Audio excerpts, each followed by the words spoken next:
जय माता दी। आज सुनेंगे माघ मास का 17वां अध्याय। जय माता दी।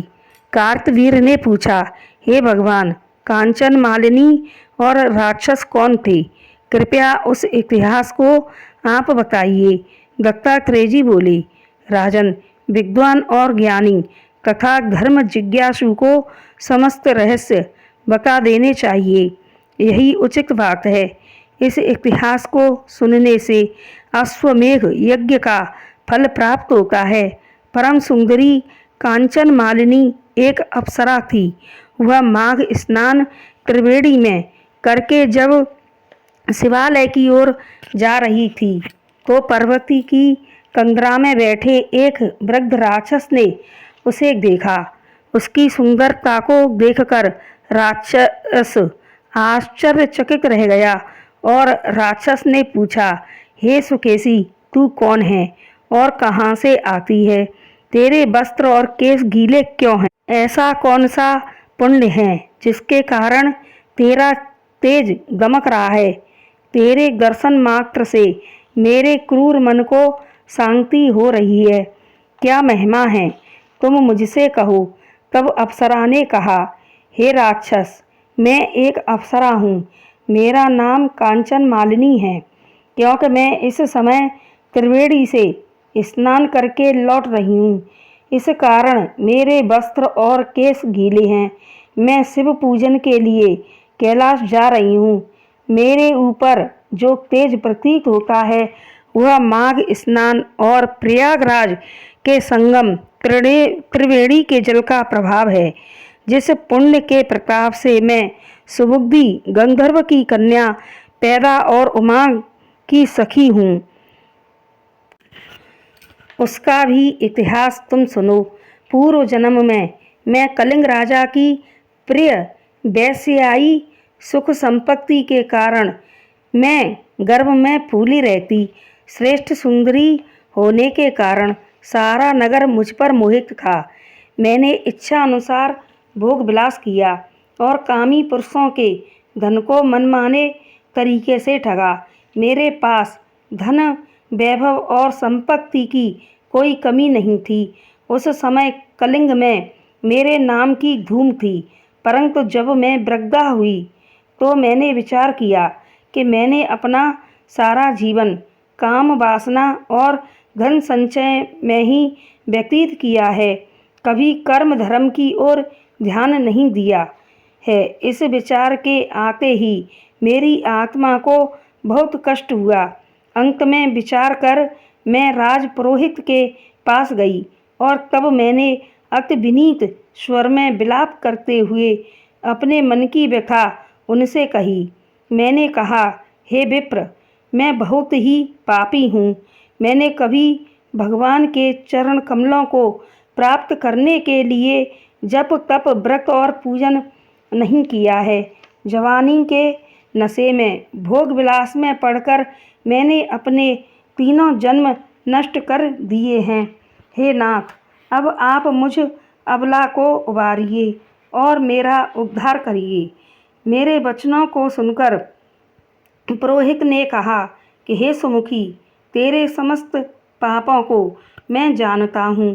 तुमने जो पाप किए हैं उनसे सहज ही मुक्त होने का एक ही उपाय है कि तू प्रयागराज जा और अपने मन को निर्मल कर। तू त्रिवेणी में स्नान कर।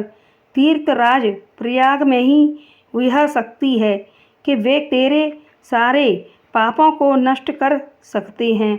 ऋषि जनों का यही कहना है कि प्रयागराज में माघ स्नान करने से प्राणी के समस्त पाप नष्ट हो जाते हैं। जयति तीर्थराज प्रयाग की।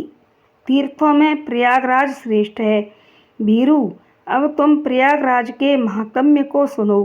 पुराने समय में देवराज इंद्र ने जब काम से पीड़ित होकर गौतम की परम सुंदरी पत्नी अहिल्या के साथ पापाचार किया तो क्रोध में भरकर ऋषि ने इंद्र को श्राप दिया। फलस्वरूप देवराज के समस्त शरीर पर हजारों भाग चिन्ह बन गए। उनका स्वरूप लज्जापूर्ण एवं क्रूप हो गया। तब मन में लज्जा को धारण किए मुँह नीचा करता देवराज इंद्र संसार की नज़रों से बचता सुमेरु पर्वत पर जा पहुँचा।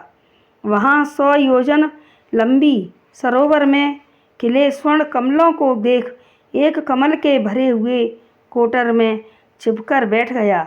एकांत वास करता हुआ इंद्र अपने कृत्य पर पछताता रहा। उसने अपनी कामुकता को लाख बार धिक्कारा और बार बार अपने ऊपर गिलानी करने लगा। इधर देवराज इंद्र के बिना स्वर्ग की शोभा नष्ट होने लगी। तब इंद्राणी देवताओं को साथ लेकर बृहस्पति जी के पास आई। उसने कहा कि हे भगवान, स्वामी के बिना मेरा जीवन अप्रिय हो रहा है। कृपा करके आप ही बताएं, स्वामी कहाँ हैं? हे नाथ, आप मुझ पर और देवताओं पर दया करके इंद्र का पता बताएं। बृहस्पति जी बोले, सुबुगे, तेरे पति इंद्र ने बिना सोचे विचारे जिस महान पाप को कर डाला है, उसकी लज्जा से ही वह एकांत वास कर रहे हैं। इंद्र ने मद में आकर कर्म कुकर्म का विचार नहीं किया। उस दशा में वह क्षय करने वाले घृणित एवं प्रकट कुकर्म पर बैठा है। चलो मैं तुमको वह स्थान बताता हूँ जहाँ इस समय इंद्र छिपा बैठा है। तब बृहस्पति जी समस्त देवताओं एवं इंद्राणी सची को साथ लिए उस सरोवर के पास गए। वहाँ बृहस्पति जी ने इंद्र को समझाया। तब इंद्र को अपने स्थान से बाहर आना पड़ा। गुरु के सामने आते समय उसका मन गिलानी से भरा था। वह अपने कुरूप पर लज्जित था और मन ही मन पछता रहा था। उसके नेत्र नीचे की ओर झुके हुए थे। उसने लपक कर गुरु के चरण पकड़ लिए और आंसू बहाते हुए कहा, हे देव, मैं तुम्हारी शरण में हूँ, मेरी रक्षा करो। मुझे ऐसा उपाय बताओ जिससे मैं इस श्राप से मुक्त हो सकूं। हे नाथ, मैंने बिना सोचे समझे जो भी अपराध किया है उससे आप ही मुक्त कर सकते हैं। मैं आपकी शरण हूँ। इंद्रदेव के इन वचनों को सुनकर देवगुरु बृहस्पति जी ने कहा, हे देवराज, तुमने महान दुष्कर्म किया है, परंतु इतने दिन एकांत वास करते हुए तुमने अपने कर्म पर पछतावा किया है। इसलिए तुम्हारे पाप को नष्ट करने का मैं उपाय बताता हूँ। इस शाप से मुक्त करने की कोई शक्ति त्रिलोक में नहीं है। ब्राह्मण का श्राप नष्ट नहीं हो सकता, परंतु उसका स्वरूप अवश्य बदला जा सकता है। समस्त पाप तीर्थों के स्नान के द्वारा ही नष्ट होते हैं। समस्त तीर्थों में प्रयागराज श्रेष्ठ है। इसलिए तुम हमारे साथ चलकर प्रयागराज तीर्थ पर त्रिवेणी स्नान करो। वहाँ निश्चय ही तुम्हारे पाप नष्ट होंगे। तब इंद्र उनके साथ प्रयाग गया और त्रिवेणी में स्नान किया। उसके समस्त पाप तुरंत नष्ट हो गए।